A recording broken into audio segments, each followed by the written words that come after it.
Monsieur le Président de la République, Madame, Messieurs les Premiers ministres, cher Claude, chers amis, de toutes les inégalités, la plus blessante est l'inégalité devant la santé.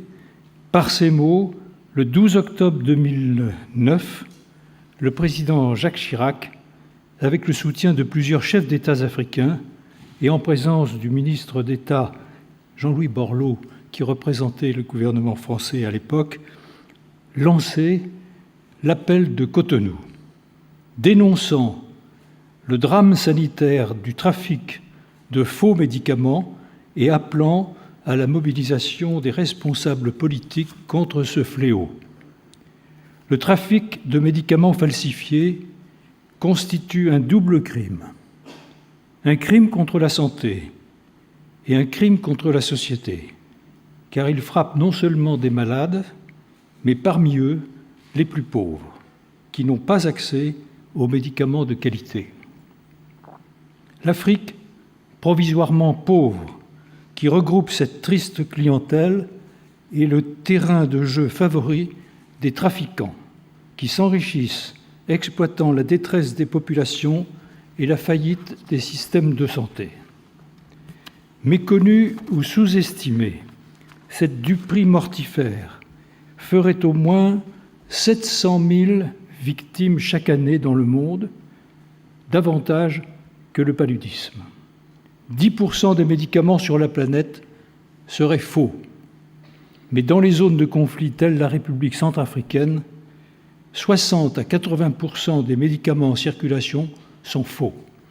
Le trafic de faux médicaments aggrave le malheur des victimes civiles au cœur des guérillas ou lors de tragiques exodes, brisant leur santé et finançant des groupes terroristes, car ce commerce criminel est extrêmement rentable, 20 à 45 fois plus rentable que le trafic de la drogue, pour ceux qui envisageraient, en dehors de cette salle bien sûr, une reconversion. De surcroît, paradoxalement, peu réprimées, les peines encourues sont dérisoires lorsqu'elles existent et sont appliquées, encourageant ainsi la récidive. L'absence d'harmonisation des législations et de coopération internationale, le peu de moyens des États pour une action coercitive, la corruption locale, parfois ou souvent, bloquent toute lutte drastique envers un trafic qui, lui, est diaboliquement organisé, innovant, protéiforme. Jusqu'à présent, les pays riches se croyaient protégés par leur système de santé et peu concernés par cette piraterie. Mais aujourd'hui, profitant de l'essor d'Internet et de la mondialisation des échanges, ce trafic menace la santé des malades des 5 continents. C'est vrai aux États-Unis d'Amérique et au Canada, c'est vrai chez nos voisins en Espagne, c'est vrai en Allemagne, avec de faux antipsychotiques, de faux antirétroviraux, chère Lynn, et de faux anticancéreux, retrouvés jusque dans les pharmacies ces derniers mois. En France, au contraire, nous bénéficions, pour l'instant, de la remarquable protection due au réseau Sentinelle de nos officines pharmaceutiques. Malgré celle-ci, plusieurs millions de doses de faux médicaments ont été arraisonnées par les douanes cette année, probablement en transit. De nos jours, nous sommes donc tous exposés à cette arnaque thérapeutique. Et tous les types de médicaments sont concernés, princeps et génériques, essentiels et de confort, mais aussi les vaccins et les produits vétérinaires. Non, la falsification ne concerne pas uniquement les pilules érectiles ou les gélules amaigrissantes ou les cosmétiques. Les médicaments les plus dangereusement falsifiés sont ceux proposés pour le traitement du sida, du paludisme, de la tuberculose et des infections particulièrement graves. Face à ce crime pharmaceutique en pleine expansion, la prise de conscience est insuffisante et la lutte balbutiante. Les opérations policières et douanières, locales ou internationales, avec Interpol, sont certes efficaces et spectaculaires, mais elles sont éphémères, les marchés se reconstituant dans l'heure ou dans les jours qui suivent. Alors, que faire ? La situation, qui ne cesse de se dégrader, réclame d'urgence une mobilisation générale. C'est ce que tente de réaliser la Fondation par un plaidoyer politique martelé à 3 niveaux. À l'égard des décideurs politiques d'abord, leur responsabilité est lourde. Ils doivent l'accès à une santé de qualité aux populations qu'ils gèrent.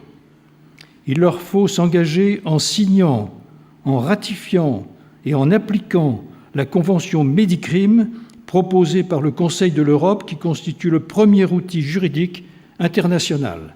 Convention ouverte à tous qui, d'un délit, fait un crime et prévoit, outre la punition sévère des truands, le dédommagement des victimes comme celle des attentats. Deuxièmement, la mobilisation des professionnels de santé qu'il faut former à cette nouvelle menace afin de protéger les malades. Qui enseigne dans les facultés de médecine, de pharmacie, dans les écoles vétérinaires, dans les écoles de sages-femmes ou d'infirmières, l'existence de faux médicaments, y compris les fausses indications des vrais médicaments. Troisièmement, une mobilisation générale de l'opinion publique à sensibiliser sans relâche par tous les moyens médiatiques, du rappeur au footballeur, cher Claude. Avec, pour nous, à la Fondation, 2 messages simples. Dans les pays pauvres, le médicament de la rue tue. Dans les pays économiquement développés, pas d'achat sur Internet.